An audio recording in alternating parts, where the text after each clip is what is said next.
Shalom Bapak Ibu Saudara, apa kabar hari ini dimanapun Bapak Ibu Saudara berada? Bersyukur sekali lagi, mari kita akan berdoa terlebih dahulu untuk mendengar firman Tuhan dan kiranya ini jadi berkat buat setiap kita. Mari kita berdoa Bapak Ibu Saudara. Bapa dalam surga, terima kasih untuk saat ini Engkau tolong kami semua untuk belajar kebenaran firman Tuhan. Tolong kami, terima kasih untuk segala sesuatu yang Tuhan kerjakan dalam hidup kami, dan biarlah hidup kami boleh tetap menyenangkan hati Tuhan.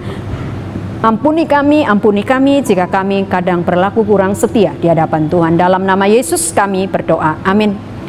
Bapak Ibu Saudara, mari kita melihat satu ayat dalam satu pasal, satu dua ayat dalam pasal yang pasti kita semua sudah sangat mengenalnya, dalam Roma 12. Ini bicara tentang persembahan yang benar. Roma 12 ayat 1 dan 2. Demikian bunyi firman Tuhan.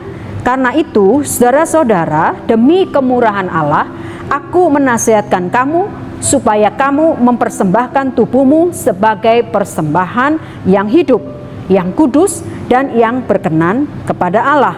Itu adalah ibadahmu yang sejati. Janganlah kamu menjadi serupa dengan dunia ini, tetapi berubahlah oleh pembaharuan budimu, sehingga kamu dapat membedakan manakah kehendak Allah, apa yang baik, yang berkenan kepada Allah, dan yang sempurna. Bapak Ibu Saudara yang dikasihi Tuhan, dalam sebuah tayangan di televisi, mungkin kita juga pernah melihatnya, dan juga ini ada di beberapa media sosial. Ada sebuah acara Bapak Ibu Saudara yang berusaha untuk menjawab sebuah kebutuhan dan sebuah situasi yang mungkin nggak mungkin, tapi jadi mungkin.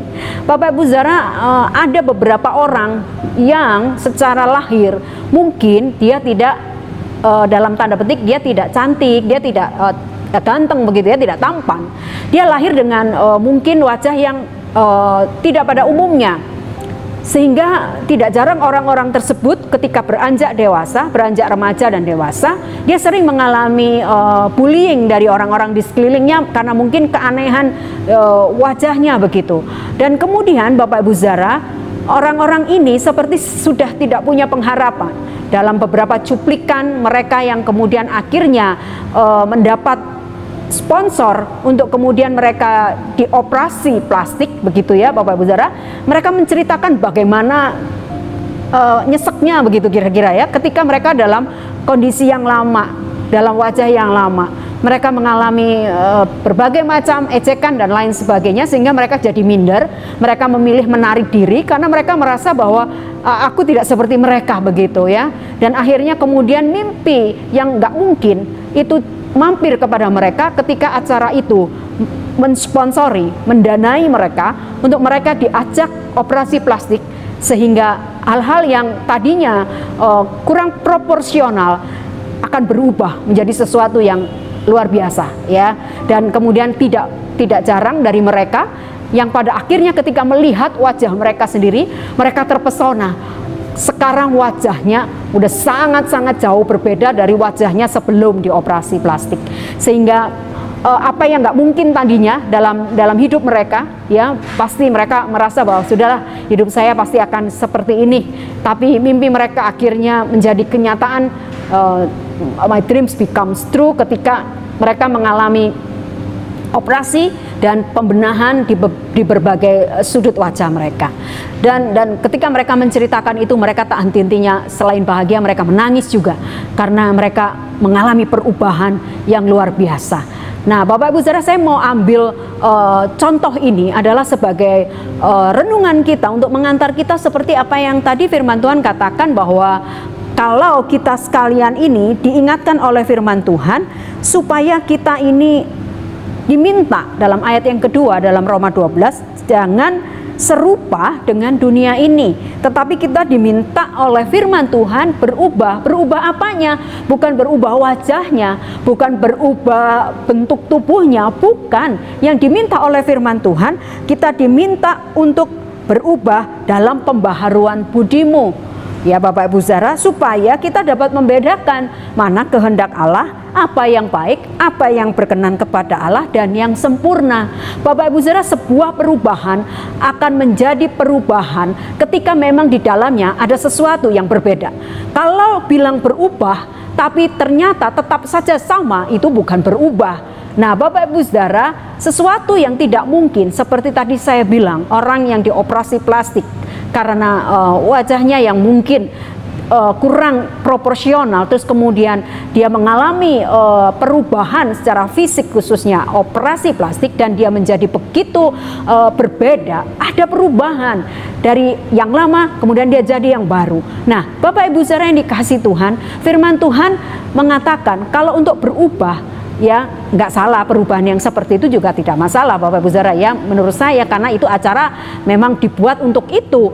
Tapi yang pasti kita melihat sesuatu yang berbeda, bukan? Nah sama, perubahan yang diminta oleh firman Tuhan adalah perubahan yang berbeda dari apa yang dunia ini ada. Kan tadi firman Tuhan bilang bahwa kita harus berubah menjadi yang berbeda supaya nggak serupa dengan dunia ini. Nah Bapak Ibu Saudara, sebagai anak Tuhan, sebagai orang yang percaya kepada Tuhan, kita diingatkan hari ini supaya kita nggak serupa dengan dunia ini Bapak Ibu Saudara ya. Kita diminta berubah, yang tahu kedalaman hati pikiran kita, yang tahu setiap kelemahan yang kita punya adalah diri kita. Dan kemudian orang lain juga menilai siapa kita, dan beranilah meminta kepada orang lain untuk mengkoreksi hidup ini. Supaya apa? Supaya kita jadi tahu di bagian mana saya harus berubah.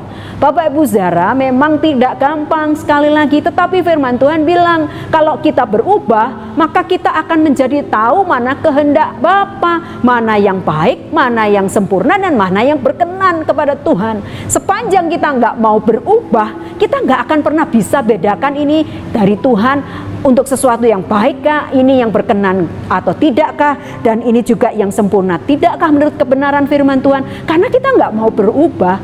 Bapak Ibu Saudara, berubah memang butuh waktu dan proses. Belajar untuk menjadi sesuatu yang berbeda dengan dunia ini butuh waktu, kesabaran, dan proses kita. Berkali-kali kita harus jatuh bangun, berkali-kali kita harus istilahnya menyalipkan daging ini. Rasanya kita nggak mampu, tapi kita ingat bahwa firman Tuhan yang minta kepada kita sekalian untuk kita berubah. Sejauh apa perubahan yang sudah kita rasakan ketika kita sebelum di dalam Tuhan, sebelum lahir baru dan kemudian kita menjadi manusia yang baru. Bapak Ibu Saudara, mari kita mengevaluasi diri kita masing-masing, termasuk saya. Bicara kesabaran, mungkin saya pun sedang melatih diri untuk sampai pada tahap saya bisa mengendalikan diri saya untuk bisa sabar menghadapi sesuatu. Nggak gampang Bapak Ibu Saudara, prosesnya dari dulu sampai hari ini. Saya juga masih berlatih terus, saya masih mencoba terus supaya pembaharuan yang Tuhan maksudkan dalam Roma 12 ayat 2 ini boleh terjadi atas saya. Nah Bapak Ibu Saudara, sesuatu yang tidak baik kemudian menjadi baik, ada bedanya. Sama seperti kita sekalian, kalau saya relasikan, saya tarik garis, saya tarik benang merah terhadap kehidupan secara rohani kita, ya kan Bapak Ibu Saudara, itu baru satu bagian dari apa yang ada pada kita, yang mungkin kalau kita koreksi ada banyak hal lagi yang mungkin bisa kita jumpai, bahwa mungkin kita ternyata belum berubah, kita masih sama sebetulnya. Nah itu juga menjadi awas-awas diri saya Bapak Ibu Saudara. Oleh sebab itu mari kita belajar sekali lagi supaya kebenaran firman ini menjadi bagian yang nyata dalam hidup kita. Bapak Ibu Saudara, firman Tuhan berkata sekali lagi bahwa ibadah yang sejati dan yang berkenan kepada Allah adalah kalau kita mempersembahkan seluruh hidup ini kudus dan berkenan. Dan itu juga diikuti dengan hidup yang enggak serupa dengan dunia, dan kemudian kita berubah. Ya, Bapak Ibu Saudara, sekali lagi penting berubah ini. Poinnya di situ. Dan kiranya hari ini dalam seluruh pergumulan kita, mari kita tanya pada diri sendiri, mari kita minta ampun kepada Tuhan. Jika ternyata memang saya belum berubah Tuhan, saya masih sering dalam hidup yang lama, termasuk saya Bapak Ibu Saudara. Mari kita berjuang bersama-sama supaya ibadah kita berkenan di hadapan Tuhan, hidup kita berkenan di hadapan Tuhan, dan kemudian kita jadi bisa membedakan mana kehendak Bapa, mana yang baik, mana yang sempurna dan yang berkenan itu. Kiranya Roh Kudus menuntun kita, menuntun saya, menuntun Bapak Ibu Saudara dengan segala hal dalam hidup ini yang saya tahu itu tidak mudah.